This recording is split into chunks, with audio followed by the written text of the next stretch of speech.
సింగపూరి అనే సినిమా గురించి రివ్యూ చెప్తాము. సింగపూరి అమెరికా పుట్టుకూరు. ఇప్పుడు మనం మాట్లాడుకోబోయే సినిమా పేరు వచ్చేసి సింగపూరి. ఇది దానికి సంబంధించిన పుట్టుకూరు అమెరికాలో సెకండ్ స్క్రీన్ లాక్ అనేది. దీని మెయిన్ వచ్చేసి అనుపమ పరమేశ్వరను, బెల్లంకొండ శ్రీనివాసు, మన ఇది కమెడియన్ వచ్చేసి పేరు ఉంది మన చూసానండి. అయిపోయి ఇంకా సుదర్శన్ అనే కమెడియన్ యాక్ట్ చేసినారు. దీని మెయిన్ ఉద్దేశం వచ్చేసి ఒక రేడియో స్టేషన్ ఉంటుంది సింగపూరి అనే ఊరిలో. ఆ రేడియో స్టేషన్లో పైన ఎవరు బయటికి రారు, అంటే అందరూ చనిపోతుంటారు. ఇంకా ఫ్లాష్ బ్యాక్లో పోతే అంగవైకల్యంతో పుట్టిన ఒక అబ్బాయి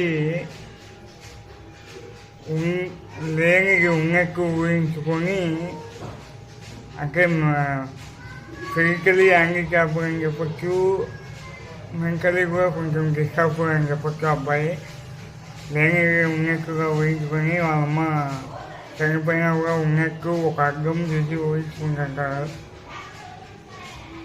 అతను వాళ్ళమ్మ కోరికని ఆ రేడియోలో స్టేషన్ ఉందని చెప్పినారుగా, ఆ రేడియోలో తన వారికి మొత్తం ప్రపంచం వినాలనుకుంటారు. అతను అనుకోవడమే కాకుండా వాళ్ళమ్మ కోరిక అని చెప్పి ఆయుషంకి గొంతు పంపించకపోయినా పంపించినట్టు అనుకుంటారు. ఇంకొక అమ్మాయి వాయిస్ బాగుంటారని ఆ అమ్మాయిని తీసుకుంటే, అంటే అందులో ఒక రేడియో స్టేషన్ నలుగురు వరకు పెట్టి ఆ నలుగురిలో ఒక భార్య అతను తన గొంతుని తీసుకుంటే ఆమె వాల్ పేపర్ కించేసి ఆమె చీర లాగేసి వీరు కట్టుకొని గాజులు వేసుకొని గడ్డలు వేసుకొని అమ్మాయి అట్లనే బట్టలు లేకుండా వెళ్ళిపోతే అందరూ ఒక రకంగా అవమానం వేసుకుంటారు.